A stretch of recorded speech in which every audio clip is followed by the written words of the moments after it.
Você sabia que eu preguei nos maiores eventos do mundo sendo diácono? Assembleiano. Mas como, pastor? Diácono não prega em congresso. Ninguém sabia que eu era diácono. Quem me levou me apresentou como pastor. Então o senhor mentiu? Não, eu omiti. Ninguém perguntou para mim, ué. Está aqui o pastor Marcos. Eu recebo em nome de Jesus. Eu creio, eu tomo posse. Eu preguei no congresso dos Gideões, no auge daquele congresso, 3 anos como diácono. Até que um dia estou andando com o pastor presidente na época lá da convenção, e ele dirigindo o carro falou: Marco, filho, você pertence a que convenção em São Paulo? Eu não sabia que tinha mais de uma. Eu falei, como é que é? Que convenção? Eu falei, eu não sei não. Eu falei, como você não sabe? Se você é pastor. Ele falou, cadê a sua credencial? Oh meu Deus, que tristeza. Quando eu apresentei a minha credencial de diácono, o pastor estacionou o carro, ajeitou o óculos, olhou para mim e disse: seu mentiroso, seu vagabundo, você vem aqui enganar o povo. Eu falei, mas eu não enganei ninguém não. Você disse que é pastor. Eu disse, prova que eu digo. Eu nunca disse. Vocês que falam que eu sou pastor. E eu recebo a profecia.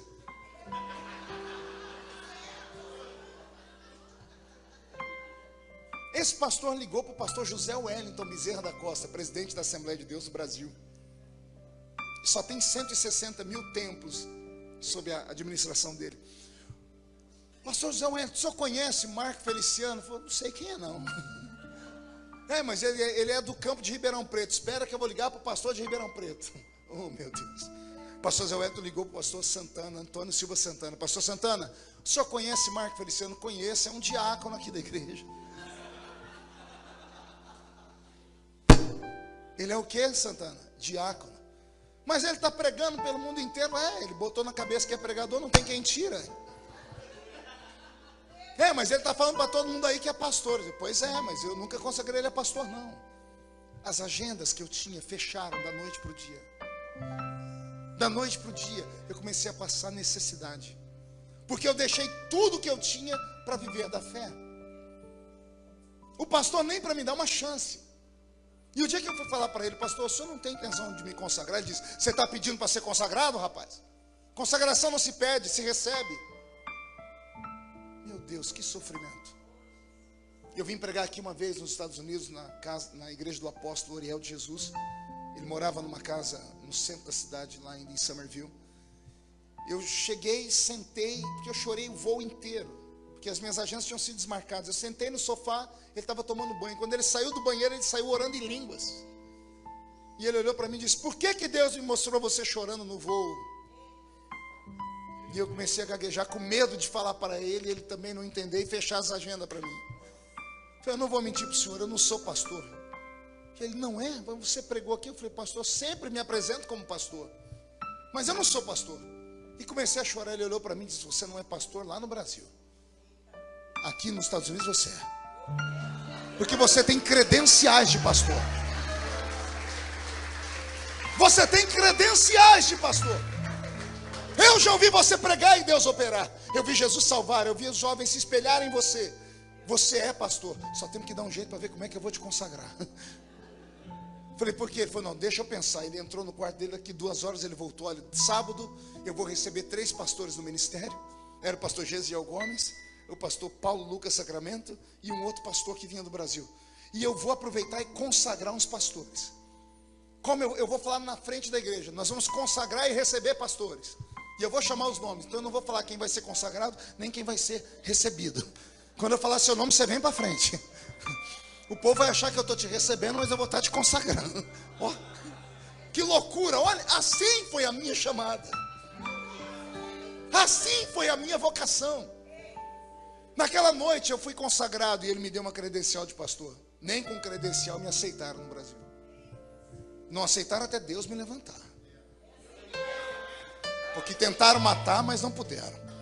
Fecharam uma porta, Deus abriu 10. Me expulsaram do ministério, 10 ministérios me chamaram.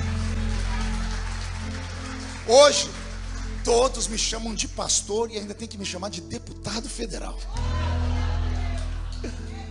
Você consegue imaginar o que é isso? Mas eu tinha a oportunidade de ler na cartilha deles, porque o meu pastor me propôs: eu te consagro se você abandonar a itinerância e pastorear essa igrejinha aqui lá não sei onde. Eu falei: pastor, mas a minha vocação não é essa, eu sou um pregador, eu não sou um pastor de igreja. Ele falou assim: prova, pastor tem que pastorear, tem que sofrer. Na cultura assembleiana, né? Você quase mata a pessoa, porque aquele que foi consagrado quase morreu também.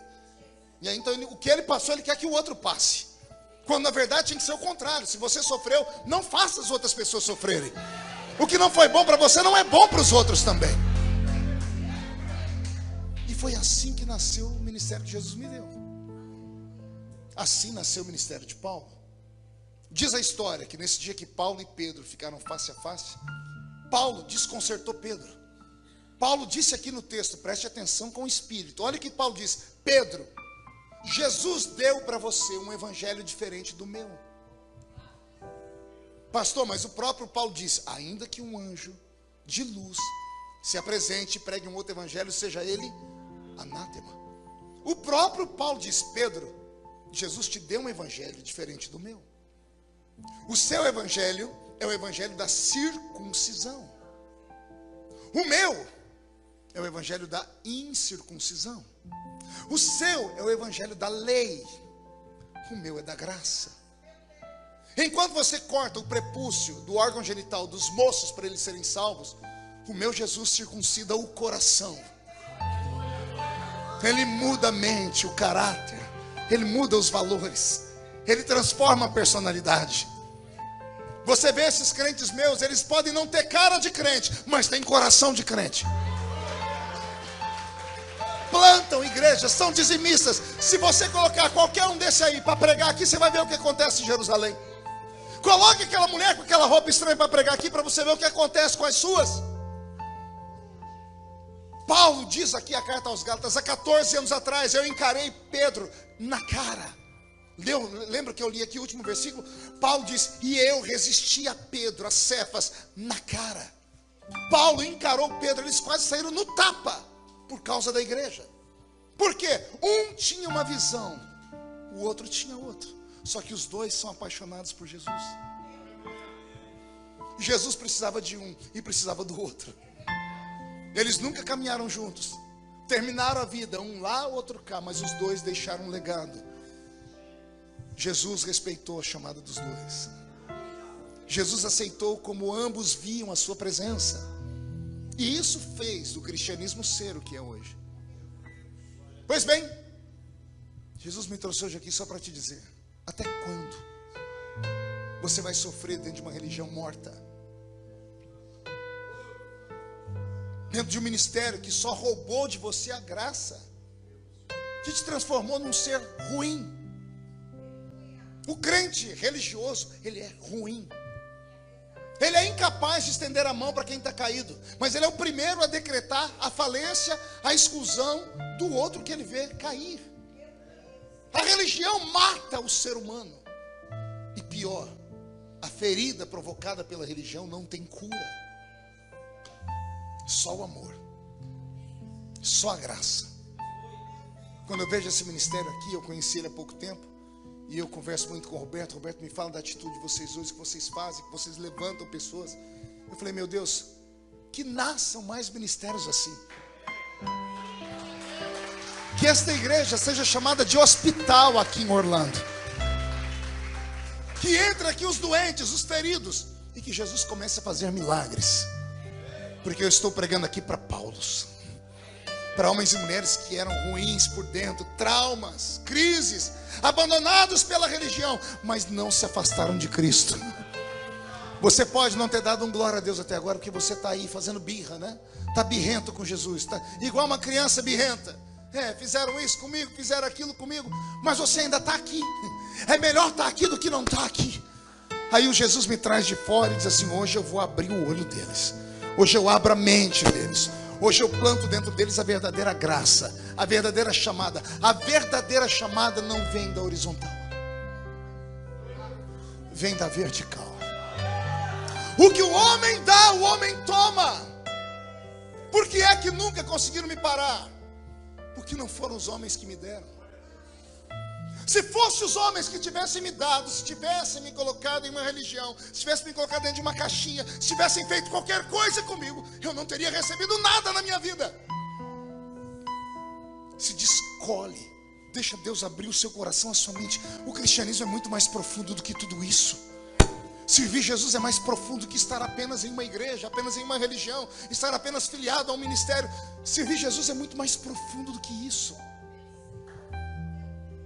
Está na hora de você voltar a ser feliz. Está na hora de você arrancar de dentro de você aquelas coisas que plantaram aí dentro. Seu casamento não deu certo, você nunca mais vai ser obreiro. O povo ruim, povo cruel.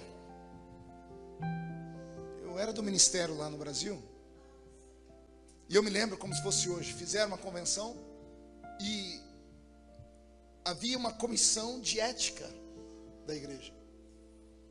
E estavam estudando um caso para saber o que fazer com um pastor que cai em pecado de adultério. Depois de 2 horas de tempo fechado, um maior deles, o doutor da lei, escreveu a lei, criou a comissão e foi aprovado. Pastor que cair em pecado, 10 anos de banco. Não pode cantar no coral nem nada, vai ser membro de banco se quiser. 10 anos depois a gente reavalia. A lei foi aprovada com louvores, com aplausos. 3 meses depois, a lei foi aplicada sobre aquele que criou ela. Você entendeu ou não? O homem que criou a lei foi o primeiro a ser punido por ela. O primeiro a ser punido por ela. Com a medida com que você mede, você é medido. Se você planta misericórdia, você colhe misericórdia. Se você planta perseguição, você será perseguido. Se planta amor, colherá amor. Se planta ódio, colherá ódio. A lei está estabelecida. Pela história de Paulo, eu estou provando para você que é possível a sua chamada acontecer. Não no seu tempo, mas no tempo dele. Mas você tem que ter coragem. Tem que ter as costas largas. Tem que suportar, porque se te baterem, você tem que aprender a levantar. Pergunta para mim, como é que o senhor aguenta, pastor? Eu não sei bater, mas pensa no homem que aguenta apanhar. Eu sou mestre em apanhar. Pode me, já tomei pancada de tudo quanto é lado. Colocaram um apelido em mim no Brasil, eu sou o Highlander. Lembra do Highlander? Não? Era um super-herói que não morria. Podia fazer o que fosse nele, que ele terminava o filme e ele estava vivo de novo. Os meus amigos perguntam, como é que a gente faz para ser como você? Eu disse, eu plantei a vida toda misericórdia. Quem planta misericórdia, colhe misericórdia.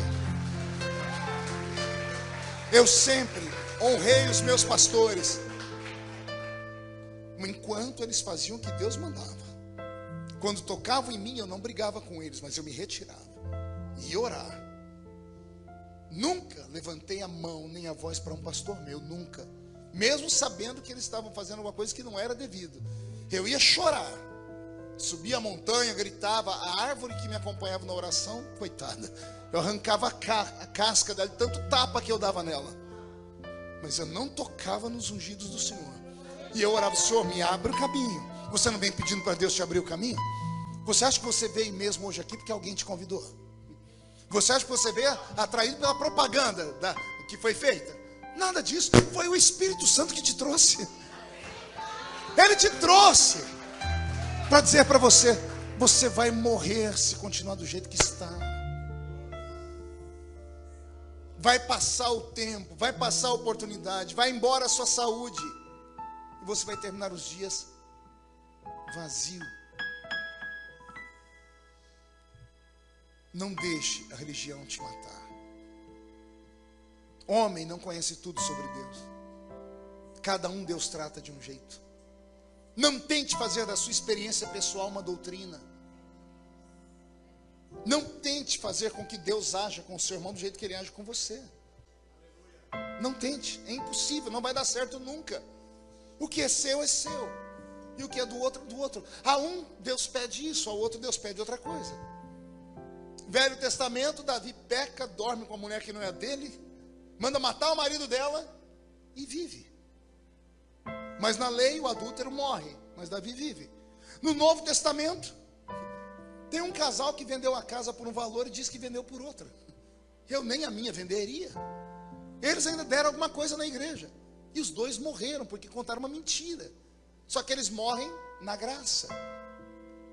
A graça é o perdão, não é? A lei é a condenação. Mas na lei, o que devia ser condenado viveu. E na graça, o que devia ser perdoado morreu. Então não existe uma fórmula. Cada um é cada um.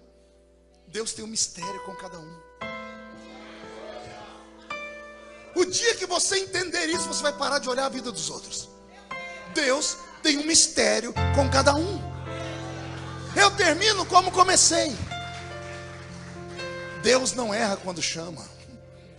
Deus não errou quando te chamou. O seu problema é que você tenta se comparar com os outros. Aí não dá. Que Deus te levante.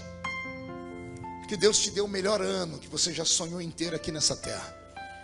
Que a sua vida cresça.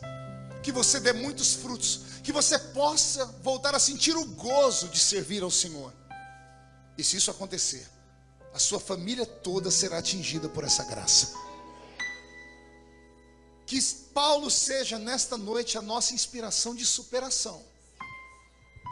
Não há desculpa para você não sonhar mais. Não há desculpas para você não querer mais ser pregador. Ninguém pode tirar de você o seu dom, porque foi Deus quem deu. Agora você tem que acreditar. Amém?